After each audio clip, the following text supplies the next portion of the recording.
Hello friends, welcome to Sri kids TV. Tamil கதைகள். சுயநல ஆடு. ஒரு அழகான காட்டுக்குள்ள சில ஆடுகள் ஒன்றா புற்கள் மேய்ஞ்சிட்டு இருந்தாங்களாம். அவங்க 3 பேரும் எப்பயும் ஒத்துமையாக தான் இருப்பாங்களாம். ஆனால் காட்டில் இப்போவோ சரியான மழை இல்லாததுனால புற்கள் கம்மியான அளவு தான் கிடைச்சிதான். அதை 3 பேரும் பகிர்ந்து சாப்பிட்டுப்பாங்களாம். சிகப்பு வண்ண ஆட்டுக்கோ புற்கள் பத்தாததுனால தனக்கு நிறைய புற்கள் வேணும்ன்ற ஆசை இருந்துதான். அதனால மற்ற 2 ஆடுகளிடமும் சொல்லாம அங்கிருந்து அடிக்கடி ஒரு பாலத்துக்கு அந்த பக்கம் இருக்கிற ஒரு செழிப்பான புற்கள் இருக்க இடத்துக்கு போய் நல்லா மேய்ஞ்சிட்டு வருமா. ஆனா தன் நண்பர்களிடம் இதை தெரிவிக்காமலே அவங்களோட நட்பா இருந்துட்டு வந்ததாம்.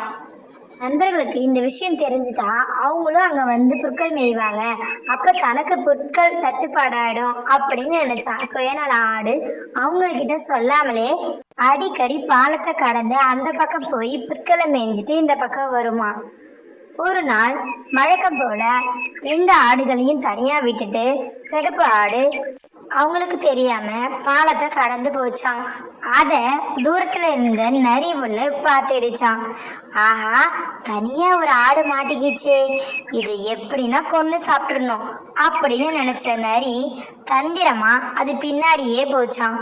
நரிய பார்க்காத ஆடு ரொம்ப சந்தோஷமா அங்கிருந்த புற்களை வயிறு முட்டுற அளவுக்கு சாப்பிட்டுட்டு இருந்ததாம். உடனே தூரத்துல இருந்த நரி ஒரு புதாருக்கு அடியிலேருந்து ஆடு செய்வதெல்லாம் பார்த்துட்டு டக்குன்னு ஆடோட முன்னாடி வந்துடுச்சான்.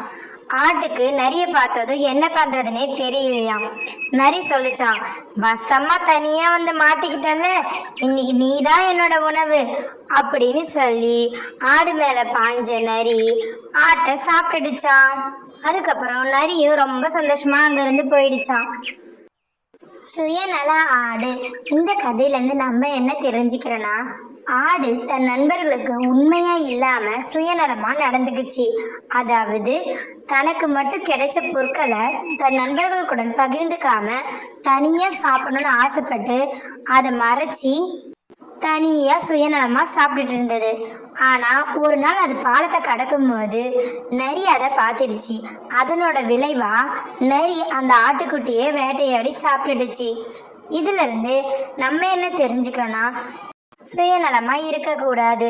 நமக்கு கிடைச்சத 4 பேருக்கு கொடுத்து ரொம்ப சந்தோஷப்பட்டுக்கணும். அதை தான் பெரியவங்க சுயநலம் கேடு விளைவிக்கும்னு சொல்லியிருக்காங்க. இந்த கதையிலையும் ஆட்டுக்குட்டிக்கு அப்படிதான் நடந்தது. Thanks for watching our channel. Like, share and subscribe us.